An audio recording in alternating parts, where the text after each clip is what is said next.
Welcome to AP5 news. Srikakulam జిల్లాలో రైతులకు ఎటువంటి ఇబ్బందులు లేకుండా పూర్తి స్థాయిలో విత్తనాలు అందేలా చూస్తానని, ఏ రైతుకు ఇబ్బంది అయినా నా దృష్టికి తేవాలని, అధికారులందరూ రైతులకు అందుబాటులో ఉండాలని, ప్రజలందరూ ఎప్పుడు కూడా క్షేమంగా ఉండేటట్టు చూడడమే నా బాధ్యత అని ప్రజలతో అన్న వ్యవసాయ శాఖ మంత్రి కింజరపు అచ్చెన్నాయుడు. అందరం ఆనందంగా ఉన్నాం. ఒకసారి మంత్రిగా బాధ్యతలు తీసుకున్న తర్వాత మొట్టమొదటిసారి వచ్చిన సందర్భంలో నేను ఎక్కడ పనుల గురించి మాట్లాడలేదు. అందరికీ ఒకసారి కలవాలని, ప్రతి ఒక్కరితో పలకరించాలని చెప్పి 3 రోజుల కార్యక్రమం పెట్టుకున్నా. మనకి ఖరీఫ్ సీజన్ వస్తుంది. మనందరం ముందు దృష్టి పెట్టవలసింది రేపు ఖరీఫ్ సీజన్లో రైతులకి అన్ని విధాలా మనం ఉపయోగపడాలి. అందుకే నేను ఈవేళే ఆదేశాలు ఇచ్చాను. మన నియోజకవర్గంలో అన్ని గ్రామాల్లో విత్తనాలన్నీ మన నాయకులు, కార్యకర్తలు చేతుల మీదుగా డిస్ట్రిబ్యూట్ చేయించాలని మళ్ళీ ఒకసారి ఆదేశాలు ఇస్తాను. మీరు రేపు విత్తనాలన్నీ కూడా ముందు డిస్ట్రిబ్యూట్ చేయండి. ఎవరికైనా ఒక విత్తనం అందలేదని నా దృష్టికి వస్తే సీరియస్గా యాక్షన్ తీసుకుంటానని చెప్పి ఆదేశాలు ఇచ్చాను. ఆ కార్యక్రమం ఒకటి చేయాలి. రెండవది వంశధార నీరు, లిఫ్ట్ ఇరిగేషన్. ఎంత దారుణం అంటే మొత్తం లిఫ్ట్ ఇరిగేషన్లో ట్రాన్స్ఫార్మర్లు, అందులో ఉన్న వైర్ అంతా కూడా దొంగలాడేశారు. ఎంత దారుణం అంటే ముఖ్యమంత్రి ఒక పెద్ద దొంగ కాబట్టి అటువంటి వాళ్ళు ఇక్కడ ఏర్పాటు అయ్యారు. ఇటువంటి పరిస్థితి ఎప్పుడూ లేదు. నిన్న నేను చాలా సీరియస్గా చెప్పాను. ఇమీడియట్గా ఎవరెవరు ఆ ట్రాన్స్ఫార్మర్లు దొంగలాడారు ఇమీడియట్గా కేసులు పెట్టి అరెస్ట్ చేయమన్నాం. ఈలోగా మనం లిఫ్ట్ ఇరిగేషన్లన్నీ మళ్ళీ రెడీ చేసుకోవాలి. దానికి చాలా డబ్బులు 40 కోట్లు ఇప్పుడు అవసరం ఉంది. ఆ ఎస్టిమేషన్లన్నీ వేయించాను. అవి కూడా మదన గోపాల సాగరం కానీ, సుభద్రాపురం కానీ, చిన్నసాని కానీ ఏవైతే మన కాన్స్టిట్యున్సీలు ఉన్నాయో అవన్నీ బాగు చేయిస్తాం. మనం లిఫ్ట్లు వేస్తే చివరికి నీరు రాలేదని ఆందోళన చెందుతున్నారు. ఆ బాధ కూడా లేకుండా ఈ సంవత్సరం మదన గోపాల సాగరం నుంచి పలాసాల్ ఐలాండ్ వరకు మనం ముందు మిషన్లు పెట్టి ఈ సంవత్సరానికి ఇబ్బంది లేకుండా మనం నీరు ఇవ్వాలనే ఆలోచనతో ఈరోజు నేను 2 ప్రాంతాలు చూశాను, ఆదేశాలు ఇచ్చాను. రేపటి నుంచి మిషన్లు పెట్టి పనిచేస్తారు. ఇదైతే మనకి థైలాండ్కి నీరు వస్తుంది, మన లిఫ్ట్ ఇరిగేషన్స్కి ఇబ్బంది ఉండదు.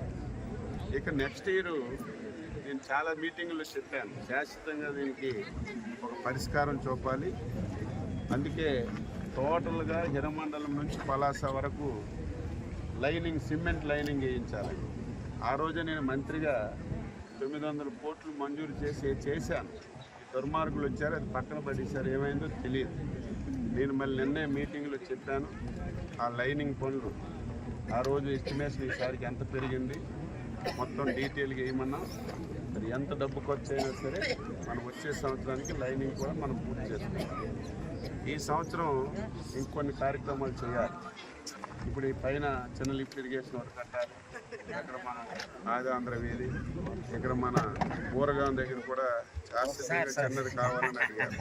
ఇవన్నీ నా ఆలోచన. ఒకసారి చెప్తే భగవంతుడు అన్నీ గుర్తుంటాయి. ఇవన్నీ నేను చేసి పెట్టే చాలా పనులు ఉన్నాయి. అన్ని అవకాశం ఉంది.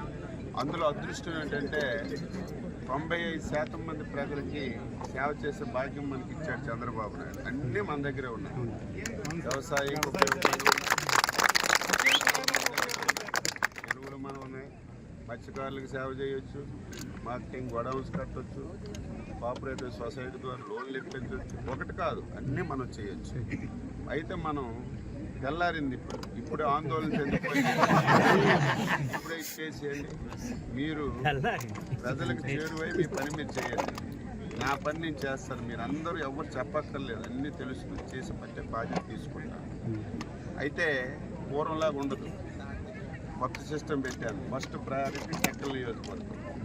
అలాగని చెప్పి నేను రాష్ట్రానికి మంత్రి అయితే ఒక టెక్కల్ నియోజకవర్గం ఉండడం కూడా బాధ్యత కాదు. ఎందుకంటే జిల్లాలో చంద్రబాబు నాయుడు గారు నా ఒక్కడికే మంత్రి ఇచ్చారు. అంటే నేను అందరి బాగోగులు చూడాలి.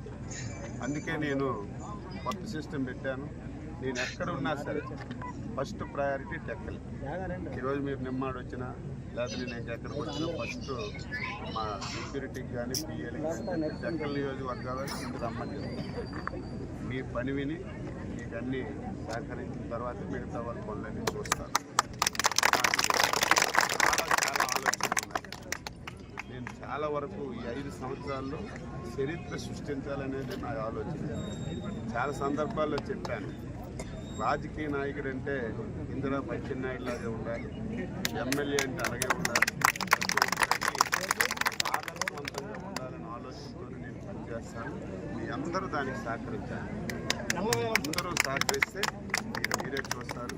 ఈసారి కార్యకర్తలు బాగోగులు చూస్తాం, వారు కూడా కొంతవరకు ఉపయోగపడాలి. చాలా కష్టాలు పడ్డాం, చాలా బాధలు పడ్డాం. ఇవన్నీ గుర్తుపెట్టుకొని తప్పనిసరిగా చేస్తాను. నేను రేపు మళ్ళీ ఉదయం బయలుదేరి విజయవాడ వెళ్తాను. నేను ఇంతవరకు ఆఫీస్ చూసుకోలేదు, ఆఫీస్ ఓపెన్ చేయాలి. ఎల్లుండి అవుతున్నారు 2 రోజులు మనకి అసెంబ్లీ సమావేశాలు ఉన్నాయి. ఒకరోజు క్యాబినెట్ పెట్టాం. ఆ క్యాబినెట్ ఒక 5-6 గంటలు చర్చించాలి. ఎందుకంటే పాత విధానాలన్నీ ఉన్నాయి.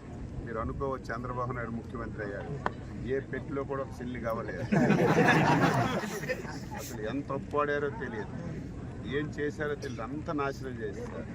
ఇవన్నీ డిస్కస్ చేసిన తర్వాత మనం ఆందోళన చెందవలసిన అవసరం లేదు. సమర్థవంతమైన నాయకుడు చంద్రబాబు నాయుడు ఉన్నాడు. దీనికి సపోర్ట్గా కేంద్ర ప్రభుత్వం ఉంది. కాబట్టి మీ ఆలోచనలకు అనుగుణంగా మీ గ్రామాల్లో తెలుగుదేశం కార్యకర్తలకు గౌరవం ఇచ్చే విధంగా నేను అన్ని విధాల ప్రయత్నం చేసి సహకరిస్తానని చెప్పి తెలియజేస్తూ, మీరందరూ చాలామంది అనుకుంటారు ఇంతవరకు అచ్చెన్నాయుడికి అందరూ కలవచ్చాము, ఈరోజు కలవలేకపోతున్నాను. నేను అందరికీ కలవడానికే ప్రయత్నం చేస్తాను. అయితే నేను మనిషి, నాకు 24 గంటల సమయం, నాకు సమయం ఎక్కువ లేదు. కానీ 24 గంటలు దీని గురించే నేను ప్రయత్నం చేసి అన్నీ చేస్తాను. మీ అందరికీ తెలియజేస్తూ